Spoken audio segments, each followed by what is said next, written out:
అయితే వెంకటం విషయానికి వస్తే కనుక ఇందాక మీ ఇద్దరి యొక్క మధ్య జరిగినటువంటి డిస్కషన్లో నేను వెంకటం సైకాలజీ గురించి ఆల్రెడీ చెప్పాను. అక్కడ ఏంటంటే ఆ అమ్మాయిది దిక్కుతోచినటువంటి పరిస్థితి.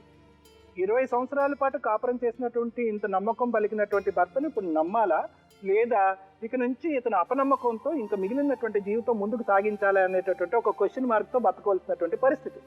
ఎందుకంటే ఎన్ని చెప్పినా, ఎవరో మభ్య పెట్టారు, మాయ చేశారు, ఎన్ని చెప్పినా కూడా ఒకటైతే క్రియేట్ అయింది. ఆ అమ్మాయి మైండ్లో ఒక అనుమానం అయితే క్రియేట్ అయింది. ఇదేమో వచ్చి రేపొద్దున పిల్లలకి, ఆడపిల్లలకి 18 సంవత్సరాలు ఉన్నటువంటి ఆడపిల్లకి ఇప్పుడు తీసుకెళ్లి పెళ్లి చేయాలి అంటే కనుక ఇది ఎంత బ్లాక్ మార్క్ గా మిగిలిపోతుంది అనేటటువంటి తపన ఆ అమ్మాయి మనసులో మనకు కనిపిస్తుంది. సో ఈ అమ్మాయి ఏంటంటే గతం గురించి ఆలోచిస్తుంది. అంత మంచి రోజులు ఇంత చెడ్డ రోజుల కింద ఎందుకు మారిపోయాయి అన్నది క్వశ్చన్ మార్క్ ఆ అమ్మాయిలో అయితే కనుక, గతం నేను అలా ఎందుకు చేశాను, ఫ్యూచర్ నాది ఏంటి అనేటటువంటి క్వశ్చన్ మార్క్ ఆ అమ్మాయిలో. సో ఇక్కడ 2 జీవితాలు నాశనం అయిపోయినాయి అని మనం అనుకోవటానికి. ఏదేమైనా కూడా కొడుకుకి ఏదైతే కనుక రాజామణి కొడుకుకి మాత్రం మీరు న్యాయం చేయాలి. ఆ అమ్మాయికి ఏదైతే మాయ చేసి ఏదో విధంగా మీరు లోబరుచుకున్నారో దానికి సరైనటువంటి సమాధానం మీ యాక్షన్స్ ద్వారా కనిపించాలి, మీ మాటల ద్వారా కాదు. మేడం ఇక్కడ డబ్బుతోటి ఒక మైనర్ అమ్మాయిని బాహాటంగా తన కోరిక తీర్చుకునేడానికి ఒక ప్రక్రియను ఏర్పరచుకోవడమే ఈయన చేసిన ఒక్కొక్క తంతు అని అనిపిస్తుంది. ఎంత బాధగా అనిపిస్తుంది అంటే, ఒక జంతువులనన్నా దేన్నైనా కూడా ఒక వెలకట్టి ఎలా అమ్మేస్తారో అలా కన్యాశుల్కం పోయింది అదే అని అంటారు. కానీ మేడం ఇది చదువుతున్నప్పుడు నాకు అంత బాధ అనిపించింది. ఒక ఒప్పంద పత్రం ఏంటి, మీరు ఇందాక మేడం తోటి ఎన్ని అబద్ధాలు చెప్తున్నారంటే అబద్ధాల మీద అబద్ధాలు, దానికి అంతు లేదా అని అనిపించింది లోపల నుంచి మాకు వింటుంటే. ఇందాక మీరు ఏమన్నారు, బలవంతంగా పెళ్లి చేశారు అని అన్నారు. బలవంతంగా ఆవిడ పెళ్లి చేశారు అన్నప్పుడు మీరు ఒక కంప్లైంట్ ఇవ్వచ్చు. ఆవిడ అంటే నాకు కట్టబెట్టారు, అమ్మాయి వెంటబడి చేసుకుంటానంటే ఈ నెల చేసుకున్నాను. అదే నేను అడుగుతున్నా, వెంటబడినప్పుడు నువ్వు వద్దని చెప్పిన వాడివి చేసుకొని ఇంట్లో వదిలేసాను అని అన్నవాడు అప్పుడే తీసుకుని వదిలేయచ్చుగా, ఎందుకు చేసుకోవాలి? ఇంకొకటి ఏంటంటే మేడం, ఇందులో ప్రతి ఒక్కటి అబద్ధాలే. అదేంటంటే 2010లో పెళ్లి చేసుకున్నాను అని అన్నారు. 2010లోని అమ్మాయి చెప్పింది. కానీ ఇక్కడ ఒప్పంద పత్రంలో ఏంటంటే 2012లో. ఆ 2012లో ఇంకొకటి ఏంటి ట్రాన్సాక్షన్ తెలుసా అంటే మేడం, మీకు అది చెప్పలేదు. వాళ్ళు 50,000 ఈ అమ్మాయి పేరు మీద బ్యాంకులో డిపాజిట్ చేస్తారు. అండ్ ఆ 50,000 అనేది ఇందాక అడిగాను నేను. 50,000 పేరు మీరు అమ్మాయి పేరు మీద ఏదైనా అంటే ఎక్కడైనా ఆయనలో నిజాయితీ ఏదైనా కనబడుతుందో పోనీ 50,000 అంటే అది కూడా అమ్మాయి పేరు మీద బ్యాంకులో ఏం డిపాజిట్ చేయలేదు. ఇంకొకటి ఆయనకి ఎంతమంది పిల్లలు అంటే ఇందాక నుంచి మీ దగ్గర ముగ్గురు అని అన్నారు, కానీ ఇక్కడ 2 పిల్లలే అని రాశారు మేడం.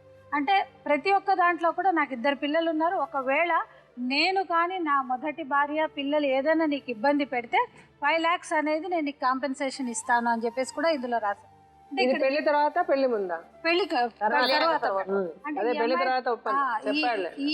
ఈ అమ్మాయి చెప్పిన దాని ప్రకారం ఏంటంటే 2010లో పెళ్ళయింది అని అన్నారు. మళ్ళీ 2010లో పెళ్ళైనప్పుడు మరి 2012లో ఈ ఒప్పంద ఏంటో కూడా అర్థం కావట్లేదు. అలాంటి వాళ్ళది నిజమైన ప్రేమ కాదు, అది వ్యామోహం. ఎగ్జాక్ట్లీ చిన్నత్త, నిజంగా ప్రేమించుకున్న వాళ్ళు అలా చేయరు. ఎంత మనసు విరిగిపోతే కన్న కూతుర్ని పట్టుకొని మా దృష్టిలో చచ్చిపోయా ఉంటుందా తల్లి? అది సరే అమ్మా, తన కూతురుతో తన మాట అనేటప్పుడు ఆమె మాటల్లో వ్యథ, కళ్ళల్లో బాధ గమనించావమ్మా? పెద్దబాబుకు బర్త్డే విషెస్ చెప్పు కూడా వెళ్ళాం కదా. ఊరికే ఎలా కాలిపోతుంది? మంట పెడితేనో పడితేనో తగలబడుతుంది.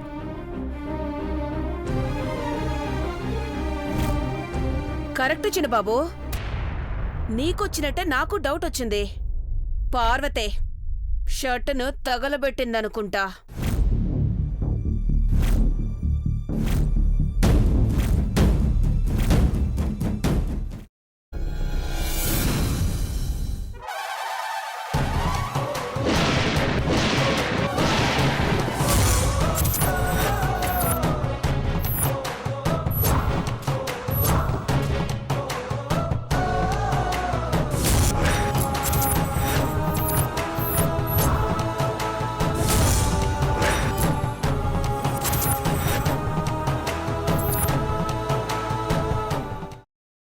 తర్వాత పొట్టు తీసేసి చాప్ చేసి పక్కన పెట్టుకోవాలి. ఒక ప్యాన్లో కొద్దిగా నూనె వేడి చేసి అందులో ఆవాలు, మినప్పప్పు, శనగపప్పు, కరివేపాకు, సన్నగా తరిగి పెట్టుకున్న ఉల్లిపాయలు వేసుకుని 1 నిమిషం పాటు వేయించుకోవాలి. ఆ తర్వాత కాల్చి కట్ చేసి పెట్టుకున్న వంకాయని కూడా అందులో వేసుకుని బాగా మిక్స్ చేసి బౌల్లోకి ట్రాన్స్ఫర్ చేసుకుని అందులో తగినంత చిక్కటి పెరుగు లేదా పల్చటి పెరుగు వేసుకుని మిక్స్ చేసి అన్నంతో కానివ్వండి, చపాతీతో కానివ్వండి సర్వ్ చేసినా చాలా బాగుంటుంది.